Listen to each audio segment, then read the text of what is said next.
যে তাওয়াক্কুল করলেন, এটা বিষ্ণু ঈসা ইসলামের শিখানো পন্থায় তাওয়াক্কুল হয়েছে? কথা বলেন, হয়েছে? বিষ্ণু ঈসা ইসলাম তো অপারগতা, দারিদ্রতা, অলসতা, অকর্মণ্যতা থেকে আল্লাহর কাছে পানাহ চেয়েছেন। তা আপনি এটা কি তাওয়াক্কুল করলেন?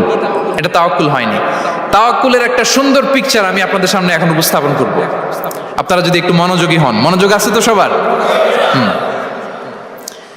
তাওয়াক্কুল কিভাবে করতে হয় আমরা একটু বিষ্ণু ঈসা ইসলামের বায়োগ্রাফি থেকে দেখি। রাসূল সাল্লাল্লাহু আলাইহি ইসলামের হিজরতের ঘটনাটা আমি 1 মিনিটে একটু আপনাদেরকে সংক্ষেপে শোনাই, যে তাওয়াক্কুল কিভাবে তিনি করেন। ইসলামে তাওয়াক্কুল হচ্ছে কর্ম শেষে ফলাফলের জন্য আল্লাহর উপর নির্ভর করা। কারণ আমি কাজ করলাম, ফলাফল পজিটিভও হইতে পারে, নেগেটিভও হইতে পারে, ওটা নির্ধারণ করবে কে? ফয়সালা দেয় কে?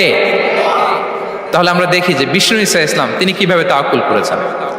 যেদিন তিনি হিজরত করবেন, রাসূল সাল্লাল্লাহু আলাইহি ওয়াসাল্লামকে অনুমতি দেয়া হলো, সেদিন হিজরতের অনুমতি যে তিনি পেয়েছেন,